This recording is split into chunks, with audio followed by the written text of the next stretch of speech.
Assalamualaikum warahmatullahi wabarakatuh. Halo teman-teman trader dimanapun berada, selamat datang kembali di channel Belajar Bisnis Digital.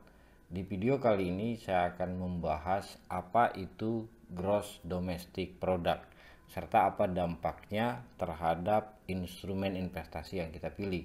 Jadi untuk lebih jelasnya silakan ditonton video ini sampai selesai.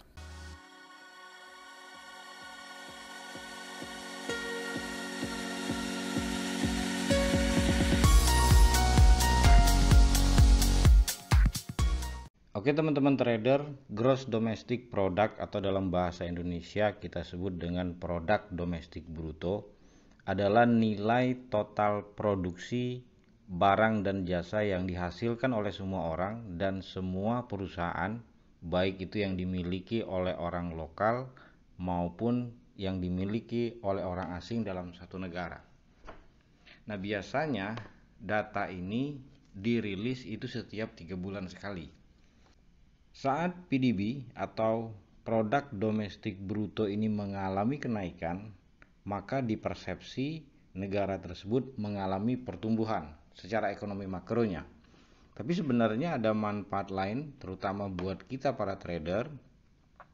Penghitungan PDB itu kita bisa melihat perbandingan kemajuan ekonomi suatu negara dengan negara lain. Nah, ini berdasarkan data IMF tahun 2020, PDB atau produk domestik bruto negara maju itu tertinggi masih dipegang oleh Amerika Serikat. Jadi kurang lebih 22 triliun US dollar per tahunnya. Nah, nomor 2 ada di Jepang, Jerman, Prancis, Inggris, Italia, Kanada, dan Spanyol. Jadi inilah alasan kenapa hampir semua trader memfokuskan perhatiannya terhadap PDB Amerika Serikat.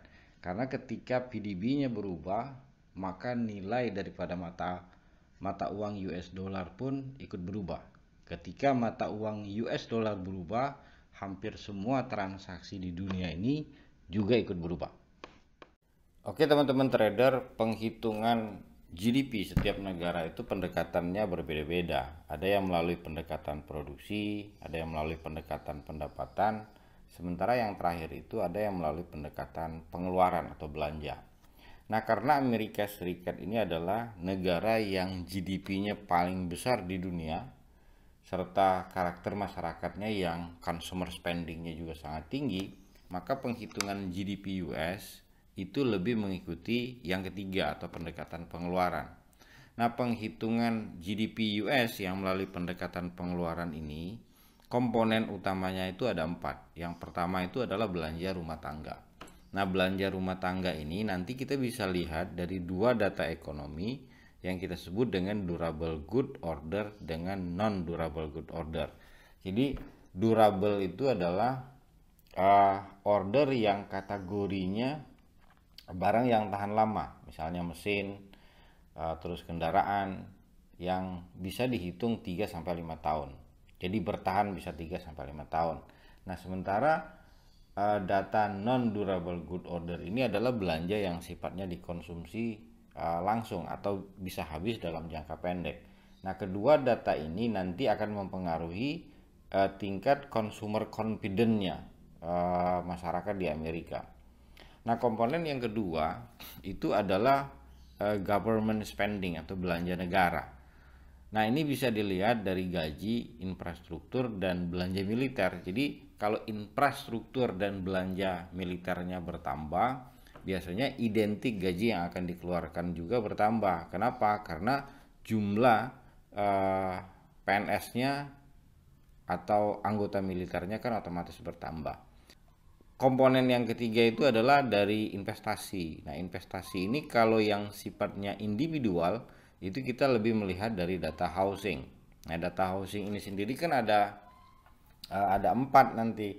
Ada namanya building permit, housing start, pending home sale, yang terakhir itu adalah existing home sale.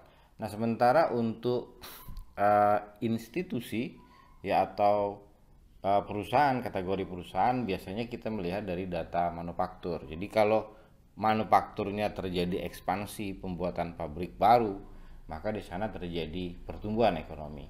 Nah, sementara yang keempat itu kita melihat dari ekspor netonya. Jadi maksudnya ekspor yang dikurangi dengan impor. Jadi nanti kita bisa lihatnya dari data trade balance.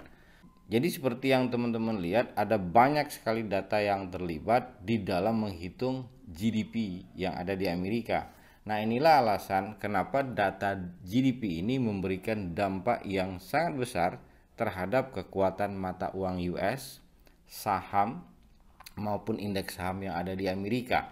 Jadi ketika ya kekuatan mata uang dan indeks saham yang ada di Amerika berubah, maka hampir semua transaksi dan instrumen investasi di dunia ini juga ikut berubah. Oke teman-teman trader, untuk mengakses atau untuk melihat data GDP Amerika, sebenarnya banyak sekali website yang bisa kita gunakan. Tapi kali ini saya akan mencontohkan kita melihat data GDP US itu di investing.com. Jadi teknisnya nanti teman-teman ketikkan saja GDP US investing.com. Nanti cari yang tulisan PDB Amerika Serikat. Nah, ini adalah data GDP Amerika kuartal pertama tahun 2022. Jadi GDP sebelumnya 2,3%, perkiraan atau ekspektasinya 7,1%, sementara aktualnya 6,9%. Nah, yang harus teman-teman pahami itu ada di bagian akhir ini.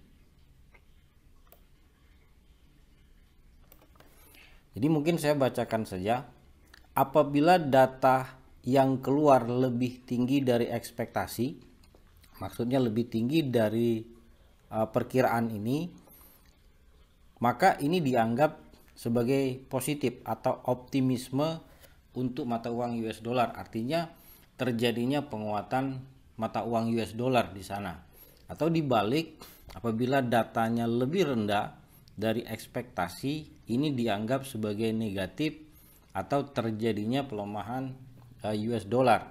Jadi kalau kita melihat data ini ya, sekalipun aktual dari data kuartal pertama ini kan tetap saja lebih tinggi dibandingkan kuartal sebelumnya. Tapi karena dia lebih rendah dari perkiraan, maka dampaknya terhadap mata uang dolar Amerika terjadi pelemahan, dan indeks sahamnya juga itu terjadi penurunan. Oke teman-teman, saya kira cukup sekian sharing singkat saya yang berhubungan dengan produk domestik bruto Amerika.